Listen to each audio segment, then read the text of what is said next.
KPMG has been advising clients such as yourselves throughout the life cycles of your businesses.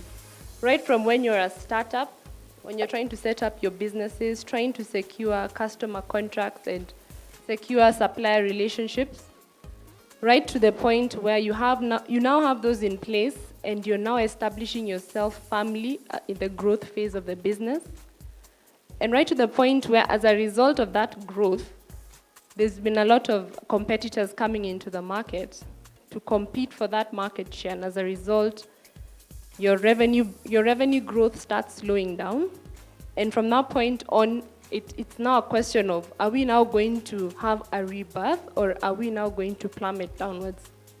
Funding has been a key challenge for a lot of SMEs. So when you get to the point where you're now looking at transforming your business and taking your business to the next level, a lot of companies that are sitting represented here have turnover of between 70 million to 1 billion. But as Caxton says, that's not the ending point. A lot of you want to transition on to listing in the Nairobi Securities Exchange. A lot of you want to transcend the borders of just Kenya and East Africa and become a multinational organization. And a lot of you have great plans for your business and where you want your business to grow. But the key challenge with that, obviously, is where do we get the money for this? And I know that is something that keeps a lot of you awake at night. And just by looking at the statistics from last year's survey, about 67% of the participants that took part in last year's survey mentioned that they run to their bank whenever they think of money for expansion, money for growth. They look for bank loans. And that has worked actually for a lot of SMEs. But then the next question that comes into my mind is that the most optimal financing structure for your business? Because sometimes money isn't everything. Sometimes you need someone who will come on board and explain to you how, bring on board technical expertise and know-how from their own industry experience, and then take your company to the next level. So sometimes the other options that exist that could be a potential source of funding for the business that often you don't think about. And that's where we come in. Because through the relationship that we establish with clients such as yourselves, we're able to understand the intricacies of your business and understand the most optimal partner to take your business to the next level. And to begin, I want to just share an example of an actual company that we worked with in this regard. So just to give you a background about this company, they're an agricultural company that's based here in Kenya. They mainly deal in organic and inorganic fertilizers. And so they came to us because they were seeking expansion capital. And they didn't just want to follow the traditional routes of bank loans. So what did we do for them? So the first thing is we just sat down with them and had a listen and understood what exactly their business involved. And once we had that understanding, we prepared a one-page, what we call a teaser. It's just a one-page document with highlights of the business and who are their key customers, what is their general approach or the general route to the market. We just lined up key financial indicators like their revenue, their asset base, and the EBITDA over the last, say, 3 years. And we sent that out to a database of financial and strategic investors who form part of our clientele.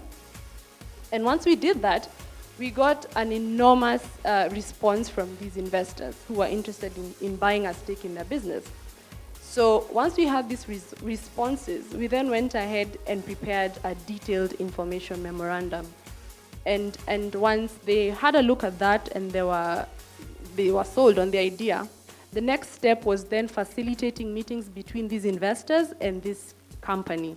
And we felt that it was in fact, that was the most important part of the process because a lot of companies such as yourselves often get intimidated by some of these investors. And it's sometimes a scary process.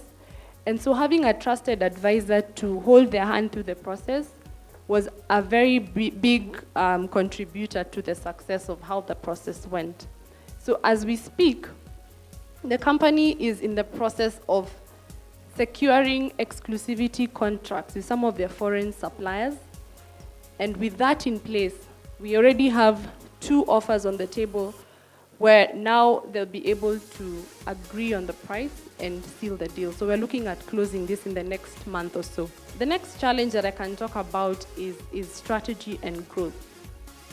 So sometimes as an SME, you're at a place where you know that it's time for me to move from this place and it's time for me to go to the next level. But then sometimes you're not really sure about what approach you want to take, because there's so many options out there and there's so many things that you could do, and sometimes you get boggled by all of these possibilities, and that's where we come into play. The last challenge that I'd like to talk about is on exit planning. So as an owner of a business, it gets to the point where you'll need to retire, you'll need to hand over your business, and sometimes your family is not interested in taking up that responsibility. And so the question becomes, I've worked so hard over this number of years to get to this point, and I don't want to just leave my company to die. So who is the right person that I need to think about to realize the value that I have put in this business over the last couple of years and take my business to the next level and still maintain the legacy that I had instituted? We continue to work with SMEs day to day, and we have a great database of information that will be relevant to you. And we invite you to come to us and think of us as your trusted advisors.